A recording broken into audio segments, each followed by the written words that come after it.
ఒక రోజున జై తెలంగాణ వాళ్ళు ఇప్పుడు నై తెలంగాణ. ఎందుకంటే వాళ్ళు జై భారత్ అని భారత రాష్ట్ర సమితికి అని వెళ్ళిపోయారు. భారతీయ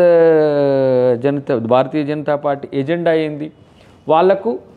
వాళ్ళ ఎజెండానే ఏమంటాం దాన్ని, వాళ్ళు ఏమంటారు దీన్ని, మను సిస్టమ్ని అడాప్ట్ చేసుకోవాలి. ఎందుకు రాజ్యాంగం ఎందుకు అంటారు? నేను వ్యతిరేకంగా కొట్లాడేది మను సిస్టమ్కు, ఆధిపత్యానికి వ్యతిరేకంగా, మనువాదానికి వ్యతిరేకంగా కొట్లాడుతోని.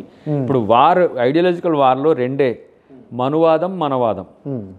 మనువాదం ఏమో సమాజాన్ని చీలుస్తుంది. వాళ్ళు ఇప్పుడు అందరినీ హిందూ, ముస్లింను ఇట్లా అన్ని వర్గాల మధ్యన పంచాయతీలు పెడుతున్నారు. వాళ్ళు ఇప్పుడు చివరికి భాష కాడికి కూడా వచ్చిండ్రు అనుకో, హిందీ భాషను మన మీద రుద్దేసి హిందీని నెంబర్ 1 చేయాలని ఆలోచన, ఇట్లా అంతా విడి చేస్తారు.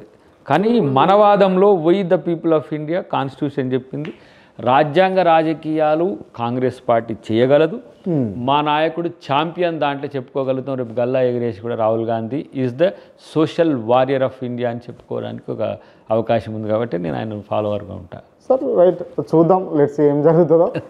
అండ్ ఇంకొక విషయం ఏంటంటే, ఇవాళ ప్రతిష్టాత్మకంగా ఎస్సీ వర్గీకరణ బిల్లు ఆమోదం తెలుపబోతుంది, క్లియర్గా ఆమోదం తెలుపబోతున్నారు. సో దానికి సంబంధించి మాట్లాడితే ఎస్సీ వర్గీకరణకు అద్దంకి దయాకర్ సపోర్టివ్గా ఉండేనా లేకపోతే వ్యతిరేక? 2013లో యూటీ అంటే యుద్ధ బేరి అని ఉస్మాన్ యూనివర్సిటీలో మందకృష్ణ నేతృత్వంలో జరిగిన, ఎంఆర్పిఎస్ నేతృత్వంలో జరిగిన మీటింగ్లోనే నేను ఇది చెప్పిన, స్పష్టం చేసిన. మీరు రికార్డ్స్ కూడా ఉంటాయి, తీయండి, యూట్యూబ్లలో తీసేయకపోతే ఉంటాయి. ఓకే, తెలంగాణ వచ్చిన తర్వాత నేను మాదిగకు వ్యతిరేకంగా పోరాడను, ఎంఆర్పిఎస్కి వ్యతిరేకంగా కొట్లాడను అని చెప్పి తీర్మానం ఎట్ ద టైమ్ ఆఫ్ మీటింగ్లో లైవ్లో చెప్పిన. అప్పుడు ఇంకోటి కూడా చెప్పిన, దళితులను ముఖ్యమంత్రి చేస్తా అంటే మాల అంటే మాదిగ కోపం, మాదిగ అంటే మాలకు కోపం అని అసలు దళితులను ముఖ్యమంత్రి చేయకుండా పోయేరు.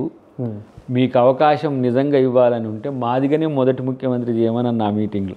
ఇదేమి నేను ఇప్పుడు మాదిగల్ని ప్రైజ్ చేయడానికో నీకు చెప్పింది కాదు. 2013లో ఉస్మాన్ యూనివర్సిటీలో మీరు చూడండి.